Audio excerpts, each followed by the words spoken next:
Oke Ali, coba engkau sebutkan 5 makhluk Allah yang berjalan di muka bumi tapi tidak dilahirkan oleh induknya.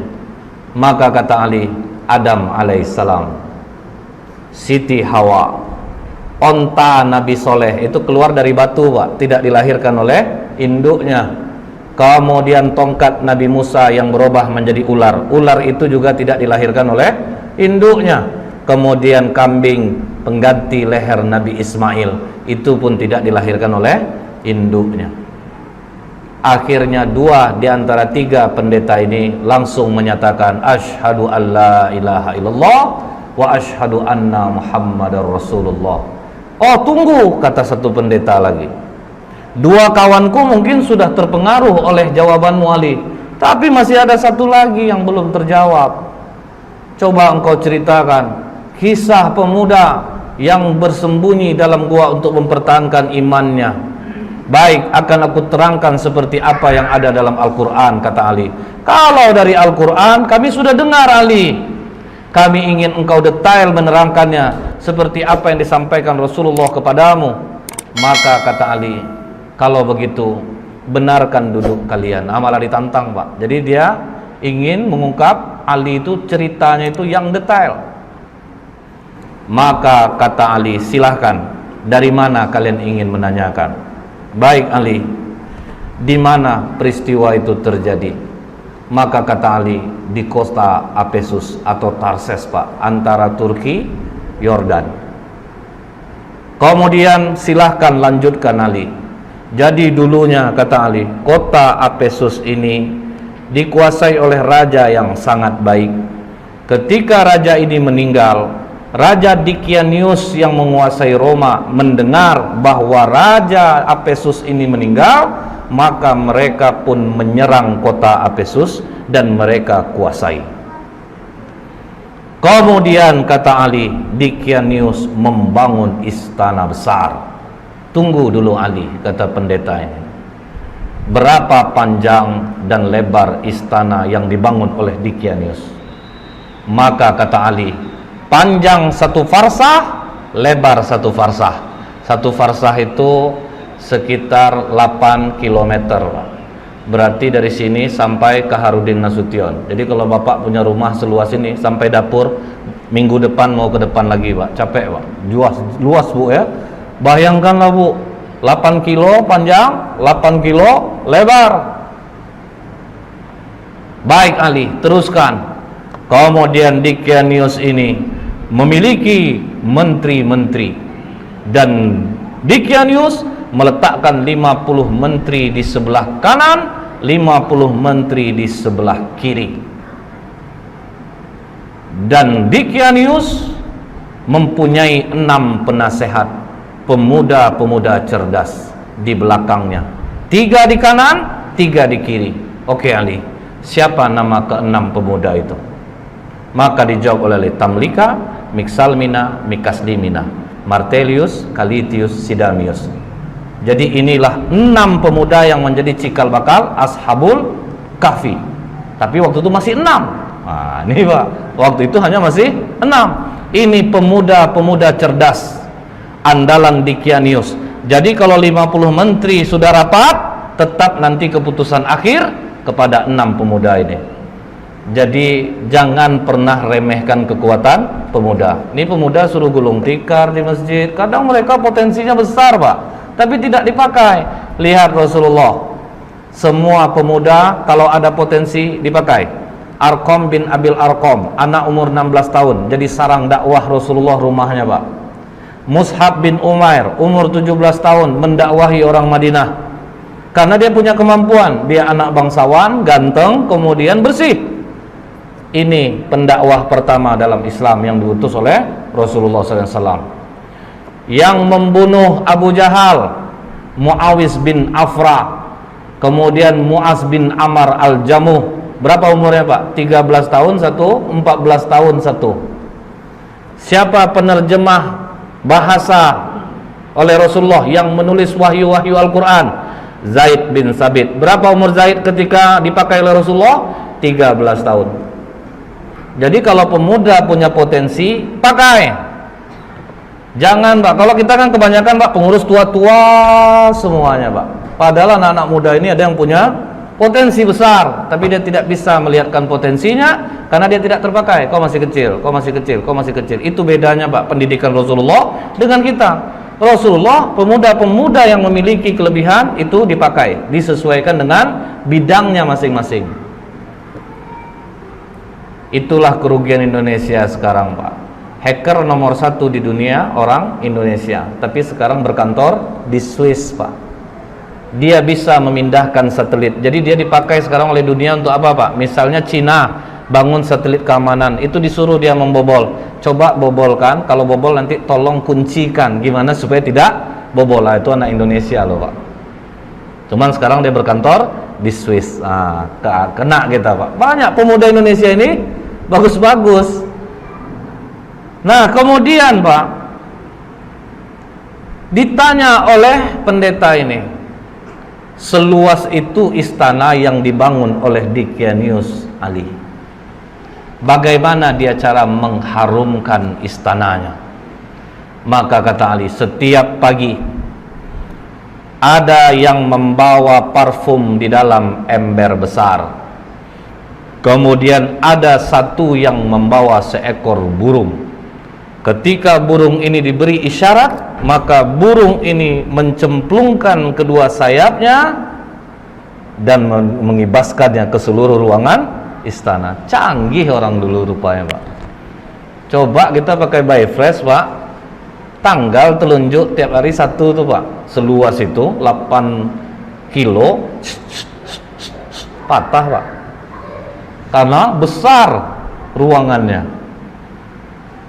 Setelah itu kata Ali, ketika Dikianius 30 tahun berkuasa tidak pernah sakit, disitulah dia bertanya kepada para menterinya, kalian pernah enggak nengok aku sakit, demam, beringus, lemah, letih? Tidak pernah Raja. Biasanya kalau yang enggak sakit-sakit ini siapa? Tuhan Raja. Bersediakah kalian menyembahku? Bersedia Raja. Pokoknya siapa yang mau menyembahku, aku berikan kehidupan yang baik. Pakaian dari sutra, kemewahan, kekayaan akan aku berikan. Begitu dikasih kekayaan, uang, fasilitas, masyarakat rela menyembah Dikianius Pak. Mereka semua menyembah Dikianius. Itulah bahayanya uang. Jadi uang ini Pak bisa membuat orang labil Pak, dibuatnya. Kita pulang ke rumah lama, marah istri kita Pak, dari mana aja Bang? Nggak BBM, nggak WA. Abang tadi ada kerja sedikit, buka dompet agak beberapa lembar Pak, ini uang untuk abang nggak ngomong dari tadi tuh, cemas adek abang lama pulang. Itu dahsyatnya Pak. Jadi kalau dipakai baik uang itu, tapi kalau dipakai buruk dahsyat. Salah satu tanda hari kiamat, pemimpin akan naik orang-orang jahil. Karena ini Pak, orang pintar nggak punya duit, tapi ada orang dia nggak pintar, duitnya banyak Pak, biasa lebih menang dia. Jadi itulah ngerinya. Betul tanda hari kiamat itu banyak pemimpin yang jahil Pak, karena bukan orang-orang yang ahli di bidangnya yang memegang bagian itu. Jadi uang itu dahsyat kekuatannya. Tapi Pak, 6 pemuda yang di belakang Dikianius akhirnya rapat di rumah Tamlika. Dikianius mengaku dirinya Tuhan. Disuruhnya orang menyembah, orang pun menyembahnya. Sementara kalau dia Tuhan, kenapa harus kita yang memutuskan setiap permasalahan? Jadi menurutmu bagaimana Tamlika? Dia bukan Tuhan. Justru kita harus berpikir, langit tanpa tiang kok bisa tegak? Pasti ada yang menciptakannya. Hujan turun, bintang bercahaya. Dikianius saja dia masih merasa takut, dia juga tidur, dia juga lapar. Masa Tuhan punya kekurangan seperti itu? Jadi apa keputusanmu Tamlika? Kalian rela enggak tinggalkan kekayaan, jabatan, fasilitas ini? Kita lari dari sini. Kalau kita melawan tidak mungkin bisa. Kita lari dari sini untuk mencari Tuhannya langit dan bumi ini. Apakah kalian rela untuk miskin bersamaku? kalian tinggalkan jabatan, kesenangan kalian, fasilitas ini, kami rela Tamlika. Itu makanya dikatakan siapa yang menghafal 10 ayat awal suratul Kahfi, maka dia akan terbebas dari godaan Dajjal. Karena apa Pak? Ini mengingatkan kita, waduh, ini pemuda-pemuda kaya, cerdas, rela kehilangan harta, jabatan untuk tauhid. Berani mereka tinggalkan. Akhirnya mereka pun pergi berenam diam-diam, dan semua harta ditinggalkan. Mereka sempat menjual kurma Pak. Kurma itu dijual sebanyak 3 dirham. Uang 3 dirham ini dibawalah lari. Cukup jauh mereka berjalan, sampailah mereka berjumpa dengan seorang pengembala yang memiliki seekor anjing. Maka kata pendeta ini, siapa nama anjing itu? Maka dijawab Ali, namanya Kitmir. Kemudian apa kata pengembala ini? Tuan-tuan, dari wajah tuan-tuan, aku yakin tuan-tuan ini bukan orang miskin, pasti dari bangsawan. Jadi karena apa? Orang-orang senang ini kelihatan dia dari wajahnya. Kemudian betul kata Tamlika, kami ini 6 penasehat Dicanius. Dia mengaku dirinya Tuhan dan kami tidak mengaku itu. Makanya kami meninggalkan kerajaan, kami tinggalkan semua pangkat jabatan kami, karena tidak pernah kami berjalan seperti ini. Lihat, kaki pun sudah luka-luka Pak. Orang manja jalan berkilo-kilo, habis kaki luka.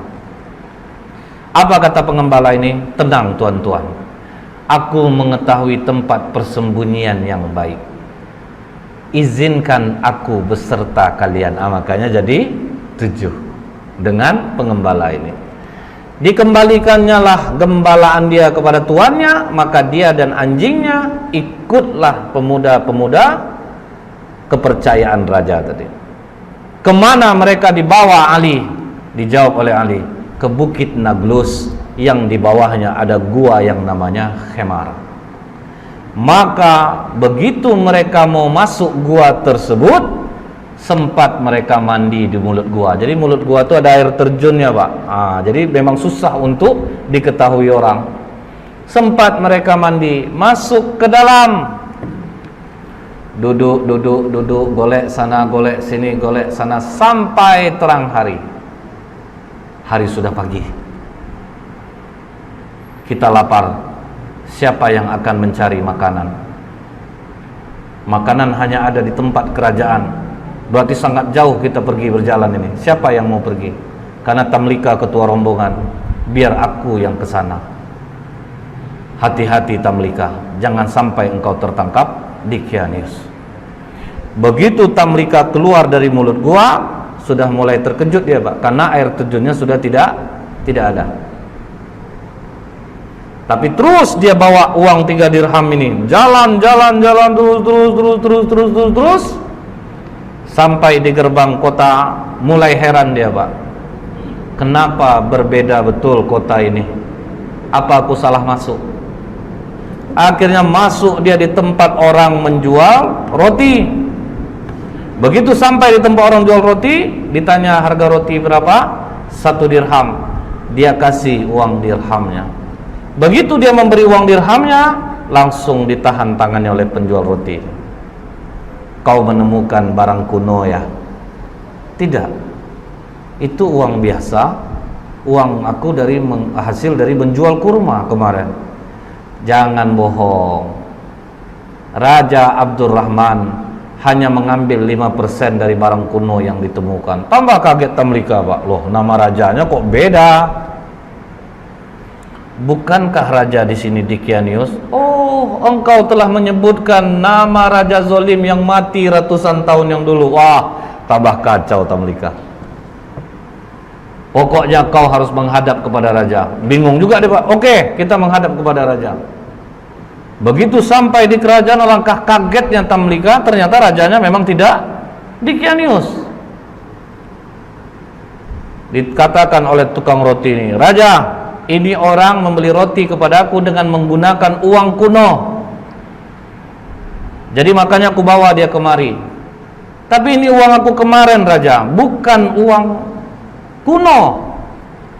"Sudahlah," kata raja, "kami hanya mengambil 5% dari barang kuno yang ditemukan." "Tidak, Raja, ini uang baru kemarin." "Sudahlah, jangan berkelit," kata raja. "Aku tinggal di sini, Raja." Disebutkannya lah nama-nama orang yang dia kenal, Pak. Apa kata raja? "Sepertinya pikiranmu mulai terganggu. Nama-nama yang kau sebutkan itu nama-nama orang yang sudah lama mati, ya. Tapi betul, Raja, aku tinggal di sini, Raja. Aku masih ingat di mana rumahku." Maka kata raja, "Iringi dia. Kemana dia menunjukkan rumah, pergi kalian ke sana." Diiringilah oleh para tentara. Sampai di rumah yang dia tunjuk, diucapkan, dipanggil keluar orang tua yang sudah sangat tua renta. "Mengapa kalian datang kemari?" katanya kepada tentara raja ini. "Ini, Pak, pemuda ini mengaku dia tinggalnya di sini." "Siapa kau, anak muda?" Dijawab oleh Tamlika, "Aku Tamlika, putra Filistin." Langsung sujud kakek ini datuk moyangku. Inilah yang diceritakan oleh Isa alaihissalam. Pemuda-pemuda ini akan bangkit. Mereka mendiami gua. Makanya di kitab Injil ada ayat tentang Ashabul Kahfi, seven sleeper. Jadi ada, Pak. Maka hebohlah kota Efesus. Bangkit raja mengingat apa yang pernah disampaikan oleh Isa alaihissalam. Jadi rupanya sudah datang pula utusan Nabi, sudah berlalu pula masanya. Maka kata raja ini, bawa Tamlika, digendong di atas kuda, dihormati sampai di bawah bukit Nablus. Apa kata Tamlika? Jangan ada yang naik ke atas, karena nanti sahabat-sahabatku mengatakan Dicaniuslah yang mengejar dia. Jadi tunggu kalian di bawah, biar aku yang naik ke atas. Maka Tamlika naik ke atas, sampai dalam gua, bawa juga lah roti tadi. Silahkan makanlah kalian dulu. Apakah aman perjalananmu, Tamlika? Bukan aman lagi, malah aku bingung dan terkejut. Tahukah kalian sudah berapa lama kita di sini? Makanya ada dialog itu, Pak, dalam surat Al-Kahfi. Fadarabna ala adhanihim fil kahfi sinina adada. Maka kami tutup telinga mereka dalam gua itu selama beberapa tahun. Kemudian kami bangunkan mereka agar kami mengetahui manakah di antara kedua golongan itu yang lebih tepat dalam menghitung dan berapa lamanya mereka tinggal di dalam. Jadi mereka mengatakan ada yang setengah hari, ada yang 1 hari.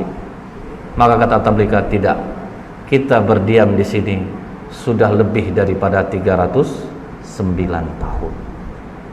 Mendengar itu, benarkah Tamlika? Iya, raja sudah berganti. Seorang nabi sudah diutus dan sudah berlalu. Mereka sekarang menunggu kita di bawah. Mari kita turun. Maka apa kata 5 orang kawannya lagi? Tamlika, Mixalmina, Mekasdimina, Martelius, Calitius, Sidamius. Jangan, Tamlika. Kita sudah melihat kebesaran Allah melindungi kita selama 300 tahun, seolah-olah kita baru saja semalam. Kita sudah diselamatkan Allah, kita bangun dan akhirnya kita tahu tentang keajaiban Allah. Kita mohonkan kepada Allah untuk menutup pintu gua ini dari pandangan manusia, dan kita mohon kepada Allah untuk mengambil kita. Karena apabila kita turun, Tamlika, mereka nanti akan mengkultuskan kita. Mereka akan mendewakan kita. Karena itu sifat manusia, Pak. Karena kan sempat bertengkar dua kubu. Kami berhak di sini, kami berhak di sini. Makanya mereka minta, sudah, kita jangan ada yang turun. Sifat manusia itu, untung gua Ashabul Kahfi itu tidak di sini, Pak. Kalau di sini dah ramai orang berkunjung tuh, Pak. Cari SDSB, minta pelaris, minta jodoh. Tapi syukur jauh. Jadi tidak ada yang mengkultuskan. Coba Bapak bayangkan, kuburan Husain cucu Rasulullah saja, untuk naik ke kubur itu Pak, mesti pakai lidah dijilat tangga itu Pak. Itu dikultuskan. Itu bahayanya. Karena jiwa kita ini teramat lemah Pak. Ada seorang ulama di jalan bawa onta. Di tengah jalan ontanya mati, perjalanannya masih jauh. Dikuburnya lah onta ini supaya tidak busuk bangkainya Pak. Menangislah dia di atas kubur ontanya. Tapi tanpa tahu ulama ini, ada masyarakat yang menengok ulama ini menangis di kuburan itu. Tapi masyarakat tidak mau nanya Pak, itu kubur siapa. Disampaikannya lah ke masyarakat yang lain. Pernah ada ulama nangis di kuburan itu. Ramailah orang di kubur itu Pak. Pas ulama ini lewat lagi, dia lihat kok kuburan onta aku ramai orang ziarah. Orang kan tidak tahu Pak bahwa itu adalah kubur onta dia. Ulama ini menangis karena dia tidak bisa lagi naik onta. Begitulah mudahnya orang percaya terhadap sesuatu itu Pak. Akhirnya pintu gua itu ditutup dari pandangan manusia. Mereka pun tidak ada jelas riwayat mereka diambil Allah atau ada kuburannya pun tidak ada. Karena mereka meminta kepada Allah, ambil kami, tutup gua ini dari penglihatan manusia. Seminggu raja berkeliling mencari Pak, tidak ditemukan gua itu pada awalnya. Kalau sekarang sudah. Setelah Ali menceritakan ini semua kepada pendeta ini, maka pendeta itu mengatakan, engkau benar Ali, engkau telah menceritakan dengan detail apa yang ada di dalam kitab kami, dan memang benarlah apa yang disampaikan Muhammad kepadamu. Maka pendeta yang terakhir ini pun masuk Islam jadinya Pak, mengucapkan syahadat asyhadu alla ilaha illallah wa asyhadu anna Muhammadur Rasulullah. Jadi inilah dahsyatnya ketika kita memiliki ilmu, kita tidak gampang dibodohi. Ketika kita memiliki ilmu, makin tinggi ilmu Pak, berdebatnya mesti makin pelan. Tapi yang membuat orang besar-besar suara itu Pak, karena nggak bisa dia mencari dasarnya, sehingga dia harus berkeras-keras. Tapi lihat sikap Ali, dia dengan lembut, dia terangkan satu persatu, dia dakwahi dengan kecerdasannya, sehingga ketiga pendeta ini pun luluh dengan dialog ilmiahnya dengan Ali bin Abi Thalib. Jadi memang kita ini diciptakan Allah lain-lain bidang, lain-lain keahlian. Tidak bisa orang ini menjadi orang yang lain. Semua kita sudah diberikan kelebihan oleh Allah. Itulah salah satu pelajaran dari Umar, dari